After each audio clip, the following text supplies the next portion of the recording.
सोन्याची शिंग, लेखन आणि सादरीकरण मंजिरी कारेकर. हातावरची मेहंदी छान रंगली आहे प्राजू. तिचे दोन्ही हात आपल्या हातात घेत प्रीतीताई म्हणाली. हो मग, निशांचं खूप प्रेम आहे माझ्यावर. नवऱ्याचं प्रेम असलं की मेहंदी रंगतेच असं म्हणतात. माझ्या मेहंदीत त्यांचं नाव अशा ठिकाणी काढलंय की त्यांना सुद्धा शोधून मिळणार नाही. ताई बघ ग, तुला दिसतंय का? प्राजक्ता म्हणाली. असू दे ग, नाव शोधायचा पहिला अधिकार त्यांचाच आहे. इतर कुणी शोधलं तर सगळी रंगत निघून जाईल. ओठांवर हसू आणत प्रीती म्हणाली. बरं ताई, माझी करवली म्हणून तू येणार आहेस ना? प्राजक्ताने विचारल्यावर थोडीशी प्रीती खिन्नपणे हसली. अगं, करवली म्हणून धाकट्या बहिणीने जायचं असतं, मोठीने नाही, असं म्हणून तिने खरं कारण लपवलं. पण ते कारण तिलाही माहीत होतं आणि प्राजक्तालाही. मुळात तिने तिथे यावं, आपलं सुख पाहावं, आपल्या हातातून काय निसटलंय ते उघड्या डोळ्यांनी पाहावं अशी प्राजक्ताची इच्छा होती. पण प्रीतीला मात्र ते शक्य नव्हतं. आपल्या हातून जे निसटलं ते आपल्या नशिबात नव्हतं असं म्हणण्यापर्यंत ठीक होतं. पण आपल्या बहिणीने ते अभिमानाने मिरवावं याची कुठेतरी खंत मनाला लागणारच. पण तशीही ती लागू नये. ज्याच्या नशिबात जे असतं, जेवढं असतं, जेव्हा मिळायचं असतं तेव्हा तेवढं आणि त्याच वेळेस त्याला ते मिळत असतं. दुसऱ्याच्या भाग्याचा हेवा आपल्याला का वाटावा? तसा तो प्रीतीला वाटलाही नव्हता.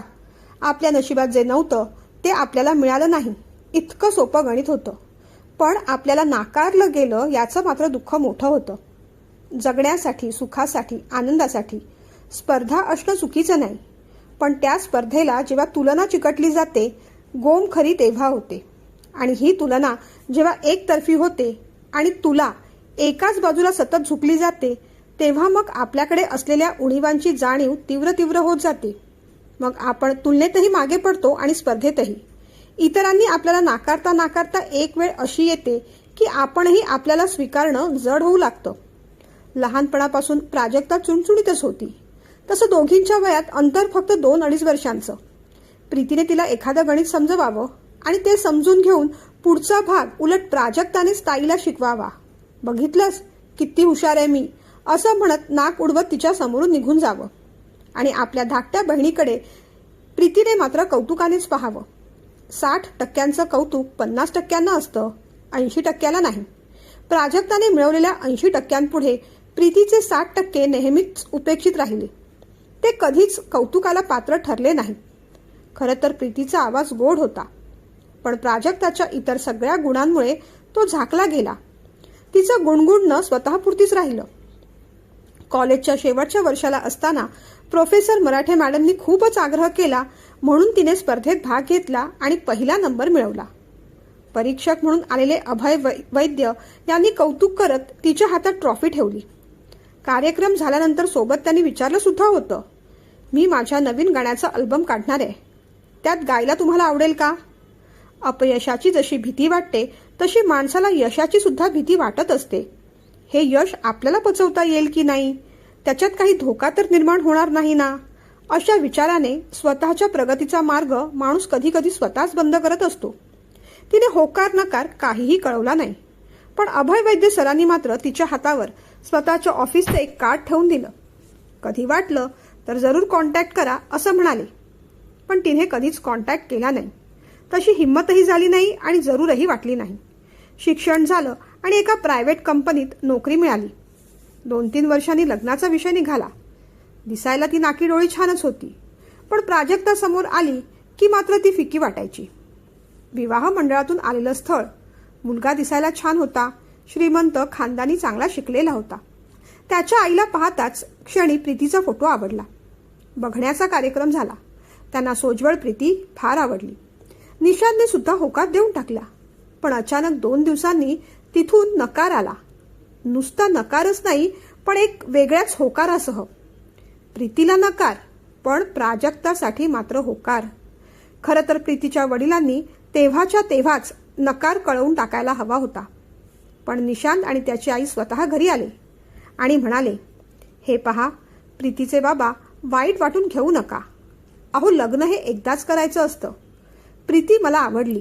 खरं तर निशांत सुद्धा नकार देणार नव्हताच. पण जेव्हा त्याने प्राजक्ताला पाहिलं त्या क्षणी त्याला असं वाटलं की आपल्या आयुष्याची जोडीदार ही आहे, प्रीती नाही. मग सांगा पाहू, अशा परिस्थितीत त्याला प्रीतीशी लग्न करायला कसं भाग पाडायचं? ते ऐकून प्रीतीचे बाबा थोडे संभ्रमात पडले. तुमचं सगळं म्हणणं ठीक आहे, पण मोठ्या मुलीच्या पण मनाचा विचार करायला नको का? तिला काय वाटलं असेल? सुरुवातीलाच नकार असता तर गोष्ट वेगळी होती. आता होकार देऊन मग नकार कळवायचा, आणि कारण काय तर धाकटी पसंत पडली म्हणून. अहो, दोन बहिणींमध्ये कडवटपणा येईल अशाने, आणि मोठीला ठेवून धाकटीचं लग्न कसं करणार आम्ही? प्रीतीचे बाबा असं म्हणाले तसं निशांतच्या आई म्हणाल्या, हे पहा, शेवटी निर्णय तुमचाच आहे. आज नाही तर उद्या लग्न तर दोघींचीही करावी लागणार आहे. निशांत सारखा जावई मिळणं म्हणजे खरंच नशिबाची गोष्ट आहे. शिवाय हा निर्णय तुम्ही घेण्यापेक्षा तुमच्या दोन्ही मुलींना विचारा, त्यांचं मत जाणून घ्या. अहो, आजकाल जमाना बदललाय. मोठी राहिली धाकटीचं आधी झालं त्याने काही विशेष फरक पडत नाही. ते सगळं संभाषण प्रीतीने ऐकलं. प्राजक्ताचं चांगलं होणार असेल तर आपण मध्ये नकोच यायला, असं तिला वाटणं स्वाभाविक नाही का? तिने आपल्या धाकट्या बहिणीला विचारलं, प्राजू, तुला निशांत आवडले का? त्यांच्याशी लग्न करायला तुझी काही हरकत नाही ना? प्राजक्ता तर उतावीळ झाली होती. एवढं चांगलं स्थळ तिला सोडायचंही नव्हतं. उलट खरं सांगायचं तर हे सगळं कारस्थान तिनेच घडवून आणलं होतं. तिनेच निशांतला फोन केला होता, त्याच्या ऑफिसमध्ये भेटायला गेली होती. कोणताही आडपडदा न ठेवता तिने आपल्या मनातल्या भावना स्पष्ट सांगितल्या होत्या. मला तुम्ही आवडलात, मला तुमच्याशी लग्न करायचंय. अगदी स्वार्थीपणाने ती असं म्हणाली होती, आपल्या बहिणीच्या सुखाचा विचार न करता. जिथे तिनेच आपल्या बहिणीचा विचार केला नाही तिथे निशांत परक्या मुलीचा विचार का करेल? दिलेली ऑर्डर अधिक चांगल्या प्रकारे बदलून मिळत असेल तर संधीचा फायदा का घ्यायचा नाही? असा विचार करणारी सुद्धा माणसं या जगात असतात. निशांत त्यापैकीच एक होता. प्राजक्ता लग्नाला तयार आहे हे कळल्यावर प्रीतीला थोडा धक्का बसला, पण तेवढ्याच मोठ्या मनाने ती म्हणाली, बाबा, स्थळ चांगलं असेल तर आपण मोडता पाय कशाला घालायचा? तुम्ही अजिबात नकार देऊ नका. निशांतच्या आई म्हणतात ते बरोबर आहे. प्राजक्ताचा योग माझ्या आधी असेल तर कोणतंही दडपण घेऊ नका, मला अजिबात वाईट वाटणार नाही. प्रीतीचे बाबा शेवटी प्राजक्ता आणि निशांतच्या लग्नाला तयार झाले. प्रीतीला होकार, मग नकार, मग प्राजक्ताला होकार, आणि आता शेवटी परवा प्राजक्ता निशांतचं लग्न आणि आज मेहंदी. मनातली सगळी मरगळ झटकून प्रीती आपल्या बहिणीच्या लग्नाला उत्साहाने उभी राहिली. आईला कामात मदत करू लागली, प्राजक्ताचं कौतुक करू लागली, तिला खरेदीत मदत करू लागली. नोकरी करून जे सेव्हिंग्ज होते ते लग्नासाठी बाबांना देऊ केले. घरात आनंदी आनंद होता, पण मनात एक रुखरुख मात्र होतीच.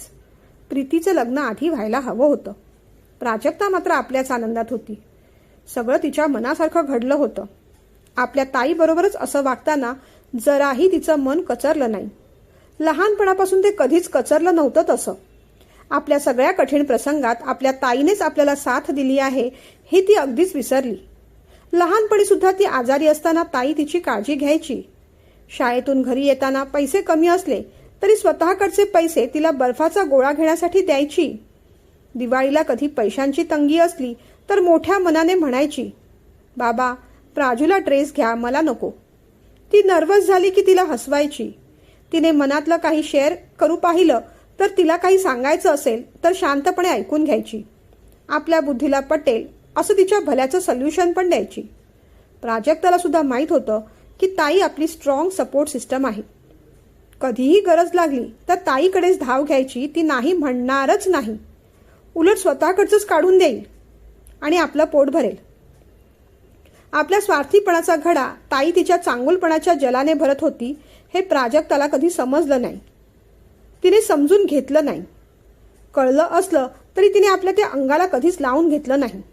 आपल्या ताईशी असं वागताना तिला दुःख वाटली नाही की लाज वाटली नाही. कधी कधी चांगल्या माणसांबरोबर वाईट होत असतं. त्याचं कारण हेच की आपला चांगुलपणा कुठे थांबवावा हेच त्यांना नेमकं कळत नाही. प्रीतीच्या बाबतीत तेच घडलं. प्राजक्तासाठी अनेक छोटे मोठे सॅक्रिफाईस करता करता तिने स्वतःच्या आयुष्याला दुय्यम स्थान दिलं. तिच्यासाठी कष्ट घेतले, प्रसंगी लोकांकडून अपमान सहन केला, स्वतःच्या गरजा कमी केल्या, पण आपल्या बहिणीवर खूप प्रेम केलं. लग्नात करवली म्हणून उभी राहताना हातातला कलश थोडा थरथरला. खरं तर प्राजक्ताने आपली करवली म्हणून उभी राहायला हवी होती, पण मोठी बहीण असून आपल्याला उभं राहावं लागतंय, तेही ज्या स्थळाकडून आपल्याला नकार आला त्या मुलासमोर. आयुष्य पण ना कधी कधी अशी परीक्षा घेतं. मोठीचं लग्न जमत का नव्हतं? काही प्रॉब्लेम आहे का? अशा गोष्टींची काही लोकांनी माहीत नसल्यामुळे चौकशी केली, काही लोकांना माहीत होतं म्हणून मुद्दाम चौकशी केली. त्या गोष्टी फेस करणं तेवढं सोपं नसतं, पण नाईलाजाने कधी कधी कराव्या लागतात. प्राजक्ताचं लग्न लागलं आणि दिमाखात थाटामाटात नवऱ्याबरोबर ती तिच्या घरी गेली. कुणाचं नशीब कुठे लिहिलेलं असतं काही सांगता यायचं नाही. प्राजक्ताच्या लग्नातच प्रीतीला सुद्धा एका स्थळाकडून मागणी आली. घरची परिस्थिती चांगली होती. एकुलता एक मुलगा, घरची शेती बागायती, आई वडील गावी राहणारे, मुलगा कॉलेजमध्ये प्रोफेसर, शिवाय संगीताची आवड. त्यामुळे स्वतःची म्युझिक कंपनी होती. या स्थळाला खरं तर मुलगा म्हणणं तेवढं उचित ठरलं नसतं, कारण अभयचे हे दुसरं लग्न होतं. पहिला डिवोर्स झाला होता, मूलबाळ नव्हतं. घटस्फोटीत मुलाला मुलगी देणं प्रीतीच्या बाबांना जरा खटकलं. पण ज्यांनी हे स्थळ सुचवलं त्यांनी बरेच काही मुद्दे सांगितले. पहिला मुद्दा, मोठ्या मुलीचं ठेवून तुम्ही धाकट्या मुलीचं लग्न केलं, त्या अर्थी मोठ्या मुलीत काहीतरी प्रॉब्लेम असणार असा विचार करणारच लोक. शिवाय मुलीचं वय 27-28 वर्ष झालेलं आहे. दिसायला बरी असली तरी नोकरी वगैरे फार धडाची नाही. तुमचंही वय झालंय. त्याहून महत्वाचं, अभय वैद्य अतिशय सज्जन आहे. त्याच्या पहिल्या बायकोचं दुसरीकडे जमलं म्हणून ती निघून गेली. अनेक बाबींवर विचार करून प्रीतीच्या बाबांनी प्रीतीकडे हा विषय काढला. होकार द्यावा की नकार तिलाही काही कळत नव्हतं. रात्रभर खूप विचार केला. जर आपल्या नशिबात असंच स्थळ असेल तर आपण कुठपर्यंत पळणार? सहजासहजी लग्न झालं असतं तर ते निशांशी जमलं असतं. होकारही आला होता, पण तिथे जुळायचं नव्हतं, म्हणूनच तर पुन्हा नकार आला. ज्या अर्थी बाबांनी आपल्याला या स्थळाबद्दल विचारलंय त्या अर्थी या स्थळाला त्यांचा होकार असणार. आई सुद्धा आडून आडून स्थळाचं कौतुक करतच होती. आता जे नशिबात असेल ते स्वीकारावं. जे होईल ते होईल, आपण नकार द्यायचा नाही. निदान आपण अभय वैद्यांना भेटून तरी घेऊ असं तिने ठरवून टाकलं. बाबांना कळवलं. बघण्याचा कार्यक्रम झाला आणि ती अभयला भेटली. तिच्या लक्षात आलं की गाण्याच्या स्पर्धेत जे परीक्षक होते ते हेच होते. त्यांनी हसून तिला अभिवादन केलं. त्यांनीही ओळखलं. तिच्याशी छान बोलले. बोलताना ते अतिशय शांत, कंपोज्ड वाटले. बोलताना कुठे उथळपणा नाही. तुमचं स्थळ माझ्या चुलत बहिणीने सुचवलंय. तशी आपली आधी ओळख झालेलीच आहे. माझा डिवोर्स झालाय, पण तुमचं हे पहिलंच लग्न असल्यामुळे तुम्ही खूप विचार करून निर्णय घ्या असं ते म्हणाले. त्यांच्या त्या शांत स्वभावाच्याच ती प्रेमात पडली आणि तिने होकार कळवला.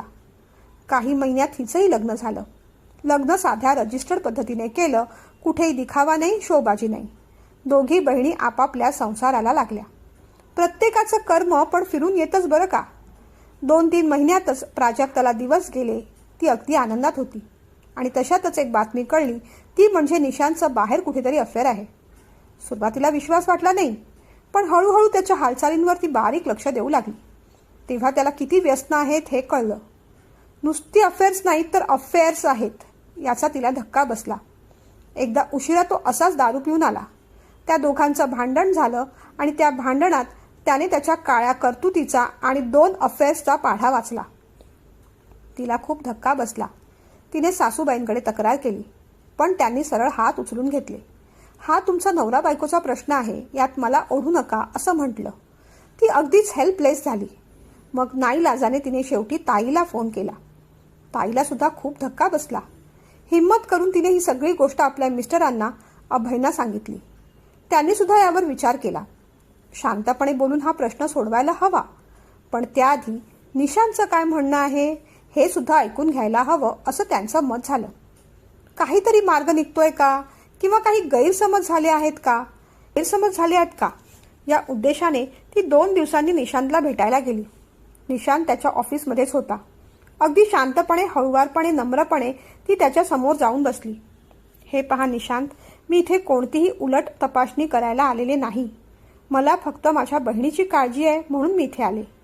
तुमच्या दोघात जे काही खटके उडतायत त्यात खरं तर कोणीच पडायला नको. नवरा बायकोची भांडणं दोघांनी बसूनच सोडवायची असतात, पण जेव्हा ती सुटत नाही तेव्हा मात्र घरच्या मोठ्यांना मध्ये पडावं लागतं. खरं तर हा प्रश्न माझ्या बाबांनी येऊन तुमच्यासमोर मांडायला हवा होता, पण प्राजूने आईबाबांना यातलं काहीही सांगितलेलं नाही. त्या दोघांना टेन्शन येऊ नये म्हणून ही गोष्ट ती माझ्याकडे बोलली आहे, कारण तिचं माझ्यावर खूप प्रेम आहे. एकमेकींशी आम्ही फार जवळ आहोत. त्याच प्रेमाच्या नात्याने मी काही गोष्टींचा खुलासा मागायला इथे आले आहे. मला फक्त एवढंच जाणून घ्यायचंय, प्राजक्ताला तुमच्याबद्दल जे काही वाटतंय ते गैरसमज आहेत की खरंच तसं काही आहे? तिचा प्रश्न ऐकून निशांत शांत हसला. प्रीती, तू खरंच खूप चांगली आहेस, पण तुझी बहीण तशी नाही ग. मी तर नालायकच माणूस आहे. त्यामुळे माझ्या कोणत्याही वागण्याचं मी स्पष्टीकरण पण देणार नाही आणि समर्थन तर अजिबात करणार नाही. मी खरोखरच अफेअर्समध्ये आहे. मी मान्य करतो, 1 नाही 2 अफेअर्स आहेत माझी. ती लग्न आधीपासूनच होती. तो असं म्हणताच प्रीती रागाने त्याच्याकडे पाहू लागली. हे बोलायला तुम्हाला काहीच वाटत नाही का? निशांत, लग्नाआधी तुमची अफेअर्स होती तर तुम्ही माझ्या बहिणीचं आयुष्य का उद्ध्वस्त केलं? तिच्या आयुष्याशी का खेळलात तुम्ही? रागारागाने तिने विचारलं. निशांत पुन्हा एकदा मोठ्याने हसला. ती तरी वेगळं काय करतेय? ती सुद्धा तुझ्या आयुष्याशी खेळतेच आहे की. खेळलीच आहे. निशांत असं म्हणताच प्रीती त्याच्याकडे पाहू लागली. आपण काय ऐकलं याच्यावर तिचा विश्वास बसेना. अविश्वासाने तिने आपली नजर त्याच्याकडे रोखून धरली आणि मग त्यानेच बोलायला सुरुवात केली. हो, खरं सांगतोय. तुला तुझी बहीण एवढी खरी आणि स्वच्छ प्रतिमेची वाटली का? मी तुला होकार दिला. नंतर 2 दिवसांनी तिने मला फोन केला होता. मला येऊन भेटली. मी किती सुंदर आहे, माझी ताई किती बावळट आहे, हे सगळं आडून आडून मला सांगितलं. आणि मी लग्नाला तयार आहे असंही सुचवलं. स्पष्टपणे तिने मला काही गोष्टी सांगितल्या आणि मी तिच्याशी लग्न करावं अशी इच्छा बोलून दाखवली. त्यावर माझी सुद्धा काही हरकत नव्हती. दिसायला खरंच ती उजवी होती. मी होकार देऊन टाकला. खरं तर ती तुझ्या आयुष्याशी खेळली. आपल्या सख्ख्या बहिणीच्या आयुष्याशी खेळली. दुसरं अजून ती काय डिझर्व करतेय? मला विचारलं तर मला तिच्याशी लग्न करण्यात काडी मात्र इंटरेस्ट नव्हता. मी माझ्या आईसाठी लग्न केलं. तेव्हा आता ती राहिली काय आणि गेली काय मला काहीच फरक पडत नाही ग. बेदरकारपणे तो म्हणाला. तशी ती उठली आणि बाहेर पडली. डोकं सुन्न झालं होतं. जे ऐकलं त्यावर विश्वास बसत नव्हता. निशांत प्राजक्ताशी असं कसं वागू शकला? पेक्षा प्राजक्ता आपल्याशी असं कसं वागू शकली हा मोठा धक्का होता. तिला एक एक गोष्ट आठवत गेली. लहानपणापासून तिचा तो पॅटर्नच होता. ताईच्या आधी सगळं मलाच मिळायला हवं, फक्त मलाच मिळायला हवं. मग ते आईबाबांचं प्रेम असो किंवा कौतुक किंवा मग कोणती तरी वस्तू. खरं तर माझ्यात जळण्यासारखं काहीच नव्हतं. तरीही तिला माझा इतका मत्सर का वाटला असावा? प्राजू, खूप चुकलीस तू. तिने डोळे पुसले आणि ती घरी आली. निशांतचं अफेअर आहे हे त्याने मान्य केलं. एवढीच गोष्ट अभयना सांगितली. प्राजक्ताबद्दल पुढचं काही सांगायची इच्छा आणि हिंमत झाली नाही तिची. त्या दिवशी ती रडली, खूप रडली. अभय तिला समजावत राहिले. एक गोष्ट मात्र तिच्या लक्षात आली. नशिबाच्या आधी, नशिबापेक्षा जास्त आणि नशिबात नसेल तर ते कधीच कुणाला मिळत नाही. आपल्या नशिबात निशांतसारखं दुर्दैव नव्हतं म्हणून ते आपल्याला मिळालं नाही. आणि अभयसारखा हिरा मिळायचा होता तेव्हा तो मिळाला. दुसऱ्या दिवशी प्राजक्ताचा तिला फोन आला. खरं तर फोन घ्यायची इच्छा नव्हती, पण तिने तो घेतला. शांतपणे तिचं म्हणणं ऐकून घेतलं. ताई, आईबाबांना हे सगळं सांगायची माझ्यात हिंमत नाही. ते अगदी खचून जातील. माहेरी गेल्यानंतर ही माहेरी का राहते, इतके दिवस का येऊन राहिली आहे, असं सगळेजण विचारत बसतील. आता पुढे काय करायचं हे आपण ठरवूया. पण आता मी माझं घर सोडते आणि तुझ्या घरी येते. संध्याकाळी पोहोचेन. तू घरी आहेस ना? प्राजक्ताने विचारलं. प्रीतीने एक मोठा दीर्घ उसासा टाकला आणि मग तिने बोलायला सुरुवात केली. नाही प्राजू, जे काही घडतंय त्याला तू धैर्याने सामोरं जा. हा प्रश्न तू आईबाबांकडे मांड किंवा मांडू नकोस, हा तुझा प्रश्न आहे. यात मी तुला काहीच सल्ला देणार नाही, मदतही करणार नाही. राहता राहिला प्रश्न माझ्या घरी यायचा तर ते अजिबातच नको आहे मला. झेपेल एवढाच चांगलेपणा करावा हे मला सुद्धा कळलंय आता. आणि मला काय म्हणायचंय हे तुला कळलं असावं अशी मी आशा करते. मी आज निशांतना भेटले. त्यांनी त्यांच्याबद्दल आणि अगदी तुझ्याहीबद्दल सगळं खरं सांगितलं. तेव्हा पुन्हा माझ्याकडून कोणत्याही मदतीची अपेक्षा ठेवू नकोस. तुझी बावळट ताई आता खूप शहाणी झाली आहे. मी तर म्हणेन तूच तिला शहाणं केलंयस. तुझ्या सौंदर्याचा तुला अभिमान होता. सगळेजण म्हणायचे की ताईपेक्षा प्राजू किती सुंदर दिसते. कितीतरी वेळा तू सुद्धा ही गोष्ट माझ्याकडे बोललीस आणि मलाही त्यात आनंदच होता, अभिमानच होता. पण त्या सौंदर्याच्या जोरावर तू दुसऱ्यांचं नशीब बदलायला निघालीस. दुसऱ्यांचं नशीब हिरावून घ्यायला निघालीस? आणि बघ तुझंच नशीब कसं बदललं. एका सांबाराची गोष्ट आहे. आपल्या सोनेरी शिंगांवर त्याला खूप गर्व असतो, इतका की त्याच्या जोरावर त्याला जंगलातल्या सगळ्या हरणांवर मात करायची असते. सगळ्यांनी माझ्याकडे पाहावं अशीच त्याची इच्छा असते. तीच सोनेरी शिंग झुडपात अडकतात आणि एक शिकारी त्या सांबाराला बाणाने घायाळ करतो. आपली शिंग नेहमीच उगारण्यासाठी आणि दिखाव्यासाठी नसतात ग, आपल्या संरक्षणासाठी असतात, आपल्या आत्मसन्मानासाठी असतात. हे त्या सांबाराला कधी कळलंच नाही. तसंच आपलं सौंदर्य हे केवळ स्वार्थासाठी वापरायचं नसतं. आपल्या प्रतिभेचा, आत्मसन्मानाचा तो एक भाग असतो, हे तुलाही कळलं नाही. तू आता काय करावं हा तुझा प्रश्न आहे. माझ्यापुरती मी शहाणी झाली. चांगुलपणाला पण मर्यादा असाव्यात हे तर पटलं, पण त्याचबरोबर एक गोष्ट मनापासून कळली. आपण केलेली चांगली वाईट कर्म आपल्याला तसंच फळ देऊन जातात. एखाद्याच्या वाची संपत्ती हिरावता येते, पण त्याचं नशीब नाही. काळजी घे, असं म्हणून प्रीतीने फोन ठेवून दिला. आणि आज पहिल्यांदाच तिला अगदी हलकं हलकं वाटलं. एरवी बहिणीच्या एका अश्रूनेही तिला रडू आलं असतं, पण आज मात्र प्रीतीला तसं काही वाटलं नाही. तिने आपलं नुकसान केलं म्हणून नाही, तर तिने आता आयुष्यभराचा धडा घेतला म्हणून. प्रीती आपल्या गाण्याच्या रियाजाला निघून गेली. उद्या तिच्या अल्बमच्या रेकॉर्डिंगचा पहिला दिवस होता. सोन्याची शिंग फक्त सौंदर्याचीच नसतात, चांगल्या स्वभावाची, चांगल्या गुणांची, चांगल्या कर्मांची, चांगल्या कर्तृत्वाची सुद्धा असतात. हे मात्र तिला आज निश्चित कळलं होतं.